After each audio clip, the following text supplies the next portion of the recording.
Welcome back to Reading Bear. Today, we will take a look at some new I Don't Work Here Lady stories. And if you enjoyed my content, please don't forget to subscribe to my channel and post some bear emojis in the comments. Let's go! The first story is titled, I Finally Did It. Yesterday at about 2:30 I was shopping at my local smiley face box store. As I usually do, I stop and check their app to figure out what aisle stuff is on since they did a reset a few months ago, and I haven't yet become accustomed to the layout. While standing in the aisle searching the app, I hear a very loud throat-clearing sound. It was at that point I knew I had my opportunity to try a new tactic. We all saw how verbally obscene I have been in the past. This time I was going to play nice. This lady didn't look like the stereotype Karen, she had red highlights and curly hair. Let's call her K, and to be open, I'm wearing a green shirt with a Minecraft creeper on it. K, Excuse me. Hey. No, there were no pauses. Her hand was on her hip, and her head was tilted in that I'm about to go off on you way that Karens get before threatening a manager. Yes? K, I've been waiting over here for 10 minutes. I cut her off mid-sentence. I felt a bit cheeky. Me, oh my goodness. I'm sorry you had to wait. Why didn't you get my attention sooner? Since you're here now, can you check the back for this Homedic foot spa? The app said you have one in stock, but the slot is empty. K, you're supposed to be helping me. Me, Well, I guess I can go back with you to check. I'm not exactly sure how that would work, but I'm game. K, excuse me? You're the one who works here. Me, pretty sure I don't. However, judging by your blue shirt, you're the employee I requested 15 minutes ago. Do you have any idea what it's like to wait that long for an employee? Then have them lie and say they don't work here? K, I don't work here, dumbass. What are you even talking about? Me, well then why would you come up to a customer who is obviously waiting on somebody and then tell them you had been waiting for their attention for 10 minutes? K, I didn't. Me, yes, you did. Now don't lie to me twice. Do we need to get your manager up here? At this point she lets out the loudest HMMPH type of sound and walks out mouthing something under her breath. I continued my shopping and ultimately checked out. Probably the most fun I've ever had diffusing a situation without the use of profanity, and without an actual employee getting involved. The next story is titled, Lady Assumed I Was Stealing. I work golf maintenance at a very fancy golf course during the summers while in college, and I did it in high school too.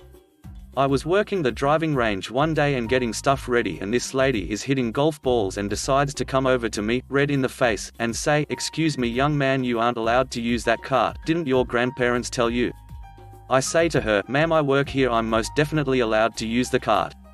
She then looks like she is sucking a lemon and says, "Don't lie to me, I know you're staying with your grandparents for 4th of July and you stole a cart from one of those damn Mexicans who actually work here trying to be cute."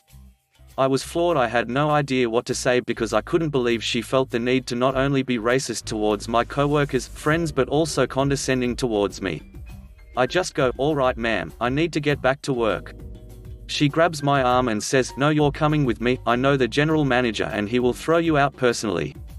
I grin and say, "All right fine then, I'll come with you." We take her cart back to the clubhouse and go into the general manager's office. She goes through the whole rant saying how I stole a cart and pretended to be an employee and got very loud, and then after she finished she says, "What do you have to say for yourself?"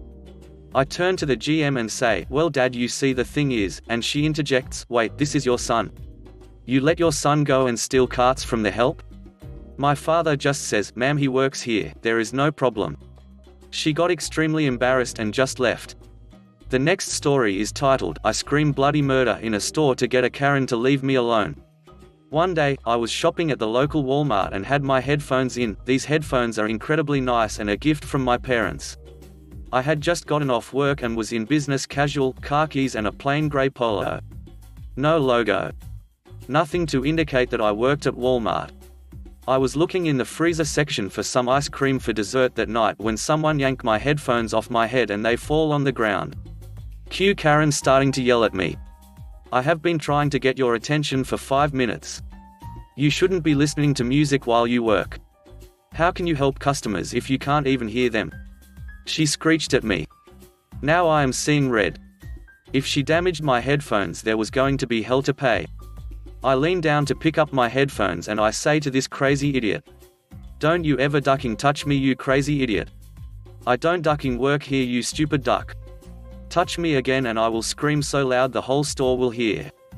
Don't you talk to me like that.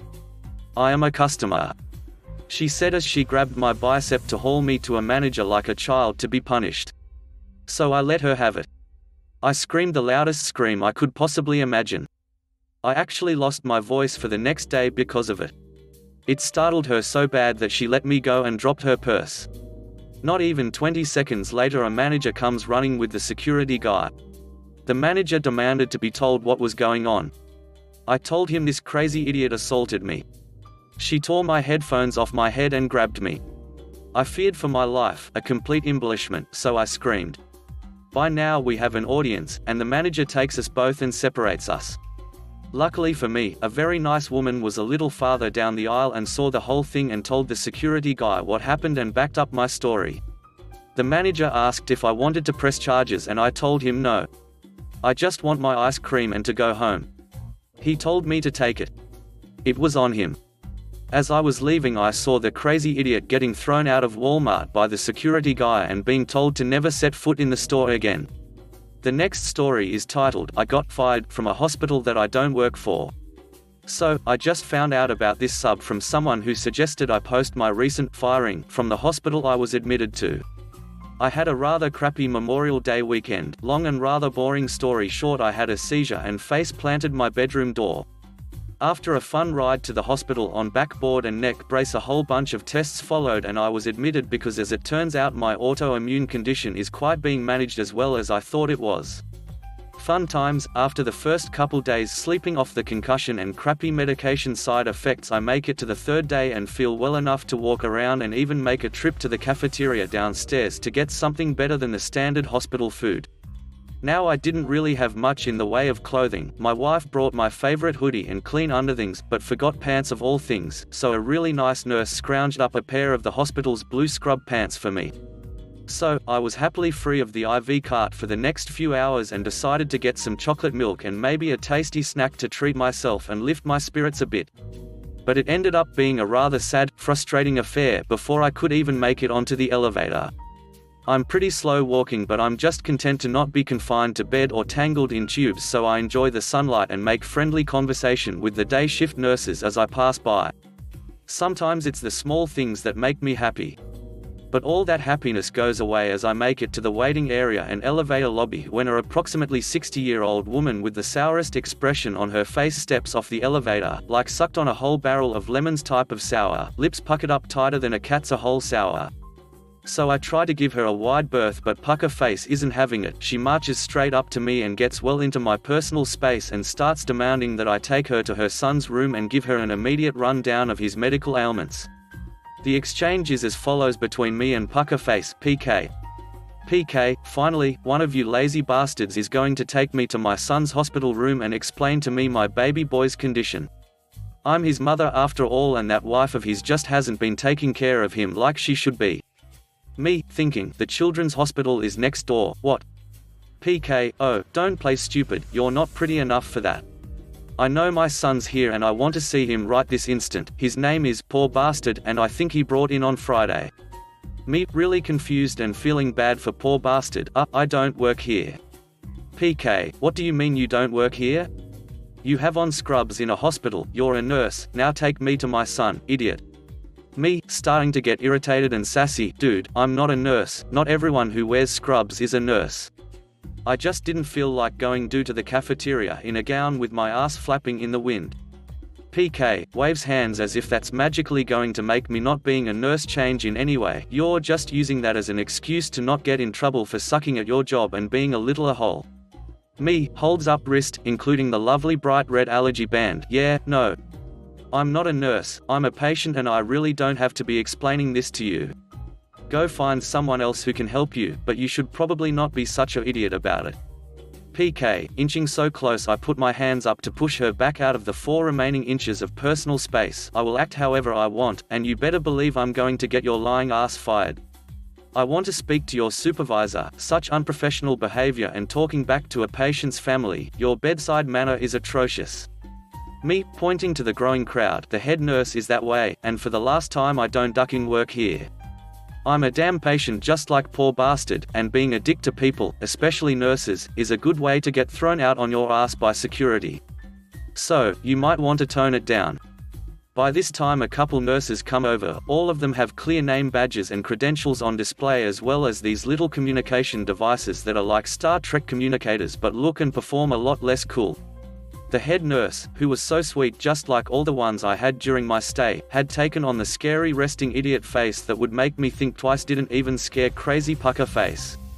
She barges right up to the nurse and demands to be taken to her son, spouting off his name and date of birth to basically everyone on the floor, and then demands that I be fired.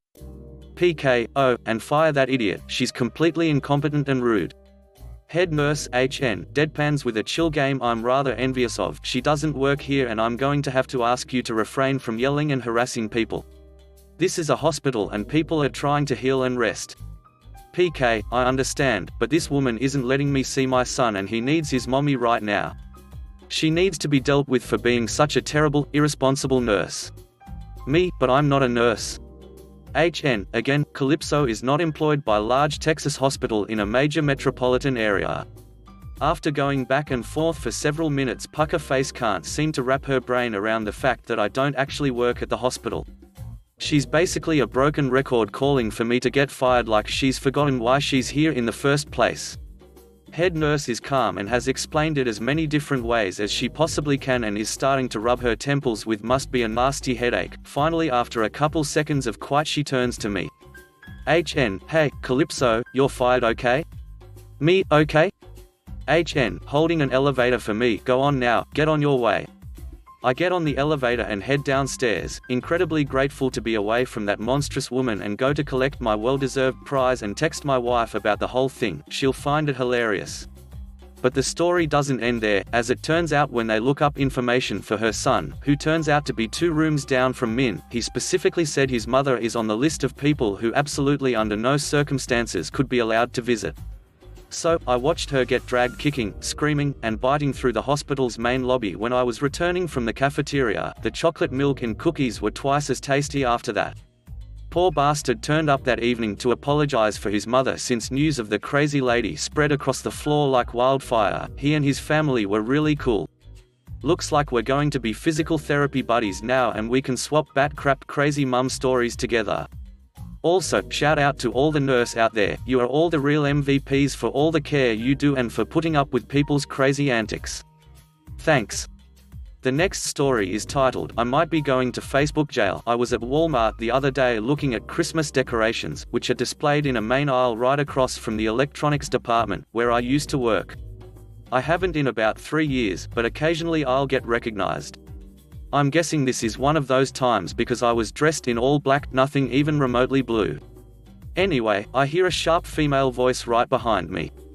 I turn around and there's Karen, 478 millionth of her name, seller of LuLaRoe, self-styled entrepreneur, and drinker of vodka from water bottles at her darling Jackson's soccer games. Karen, where are the kitchen utensils? Me, in the home lines area. It's up front by the pharmacy. I said this out of pure reflex. I was so used to customers asking me where things were that I think I'll always respond immediately by telling them exactly where to look. Karen, I know that. I was just up there and couldn't find them. Me, well, that's where they are. Excuse me. I moved to get past her, which was difficult because she maneuvered her cart so that it was pretty much blocking all foot traffic in the busiest part of the store. To my surprise, she actually moved. She had a strange look on her face though, kind of a deer in the headlights, with a lot of rapid blinking. When I walked past, I noticed her taking out her phone and dipping down a side aisle, and Miss Thing was hustling. Oh, Lord. I wasn't sure what was about to happen, but I knew it was going to be loud. I was walking down another aisle when she bursts out in front of me, slightly out of breath and holding her phone out in front of her, like she was talking on speaker with who I assumed was the customer service line. She was like Kyle Fuller with hot flashes and an iPhone. Karen, at Walmart. Oh look. Here she is. Come here. She points and beckons at me. Me, no? I was honestly confused at what was happening. I owed this woman exactly none of my time. She comes up to me instead. "Karen, say hi to Facebook." "What's your name?" She said this with the slightly manic, slightly smug look of someone who has very clearly just found the hill she is willing to die on. This idiot was recording me in a Facebook Live video. Me, "Hi Facebook. Why are you friends with her?" Karen, "Ooh, she's got a sense of humor. She won't tell me her name." This is the City Walmart. Today is December 17, 2018 at 10:30 p.m. I don't remember the exact day or time, but that sounds right. Then she ended the video. "Karen, I have you on video. I will be sharing this with the City Walmart's Facebook page. Have a good day." She drew out the last word in a sing-songy voice with what I can only describe as a slasher smile. It's now 2 days later, and as far as I know, Walmart doesn't really conduct investigations through Facebook, so I think I'm safe, guys. The next story is titled, "I'm Not Your Waitress, I'm Your Son's Girlfriend." This was something that happened a lot while ago when I first started dating my now fiancé. It came up in conversation the other day as my fiancé's best man was threatening to put it in his speech, much to the embarrassment of my soon-to-be mother-in-law. My fiancé and I met at university, many miles away from his home city. We were in some of the same classes, and romance blossomed. We'd been a couple for a few months when he said that his parents were coming to see him and wanted to meet me as well. The plan was for us to all go out for dinner together the evening they arrived. However, my boyfriend had an unmissable meeting scheduled just before we were meant to be leaving. We decided that I'd go ahead and meet them and be interrogated, and my boyfriend would try to hurry up the meeting and go straight from there. I caught the bus into town. However, it was just my luck that it broke down halfway through the journey, meaning that I was about 15 minutes behind schedule. I caught my boyfriend just before his meeting to tell him, and he passed on the message to his parents, who replied almost instantly saying that they were already in the restaurant, and gave the location of their table so I could just join them when I got there. This restaurant was fancy-ish. You'd definitely wear smart casual clothing to dine there, and staff were all in similar dress of white shirt, blouse, pressed trousers and smart shoes. I was wearing the smartest dress I had, that which was a dark red, definitely not uniform. I get there 10-ish minutes late and a little bit sweaty and out of breath, and spotted my boyfriend's parents. I'd seen pictures of them, so I knew what they looked like, sitting on a table. I put on a "don't let them know you're nervous" smile and walked over there. This is the conversation that followed. Me, "Hi there, sorry I'm late, it's lovely to meet you." Mill, "Oh, someone's already taken our drinks order, we'll be ready to order food when the rest of our party get here." Me, "I'm not your waitress, I'm, my name, fiancé's name, girlfriend. Sorry for being late." My poor future mother-in-law turned the color of my red dress. She apologized for a good 2 minutes while my future father-in-law had a fit of the giggles. It was not the most conventional way of meeting the in-laws, but it definitely broke the ice. It wasn't brought up when my boyfriend arrived, but I mentioned it afterwards and it made him laugh too. Although it didn't have any lasting effect, my mill definitely doesn't want this announced at our wedding. The next story is titled, "My 3-year-old students read better than you." I always thought I would forever be a lurker on this sub, but here I am. I have never been mistaken as an employee because I'm usually with other people, or if I'm alone I have a bright purple bag on my shoulders that screams, "I don't work here." Oh, how the turntables. I work at a daycare during my college breaks and our uniforms are khaki pants and a blue polo like every retail store ever. Now, I teach 2/3-year-olds, so my days are long and hectic, which means I tend to go immediately home from work. Until last Friday. I had some holiday shopping to do and I didn't want to run out later, so I took the plunge and went to the store known for khakis and blue polos and/or vests. That was an obvious mistake. So I go in, grab a basket and start shopping, navigating the holiday retail madness. I've got some candy, some PJ pants and a sweater in my basket when I'm standing in the shoe aisle browsing slippers for my mum. Cue the lady with an overflowing cart, who I'll refer to as Colossal Idiot or CB. So CB flies down the aisle and comes to a screeching halt by my side. I'm blissfully unaware, looking at some Fox slippers, when I hear a loud "excuse me" and a nudge from the cart. I look up, see CB, sheepishly smile and go, "Sorry," before scooting out of the way because I think she wants to get through. "Where are the Christmas sweaters?" she demands, frowning like she just smelled the nastiest fart. I raise an eyebrow before the obvious hits me. I chuckle and shake my head. Sorry, I know I look like I work here but I don't. I then point to the gigantic logo on my polo, which is a very large bird with the words, Flowers Schools, around it. Oh, but if that was the end of it, we wouldn't be here, would we? The convo that followed went like this. CB, ugh, lazy kids these days. Just tell me where your Christmas sweaters are. Me, listen, ma'am, I don't work here. I work at Flowers Schools. It says it on my shirt. CB, stop lying and just help me. I'm usually a very anxious and spineless person, but sometimes the angry confrontational hole inside of me pops out. This is one of those few times. Me, look lady, my 3-year-old students read better than you. I don't work here. I work at Flowers Schools. I'll spell it out for you, Flowers Schools. I spelled so slowly and I could just see the realization hit this lady's face, but oh no, she's not finished. CB, I want to speak to your manager. Me, you'll have to go to my actual job to do that. Have a nice day, ma'am, maybe you should read more. I grabbed the fox slippers and walked away, feeling slightly triumphant at the fact that I for once did not cry while being verbally berated. If you enjoyed the video, please subscribe to the channel and post some bear emojis in the comments.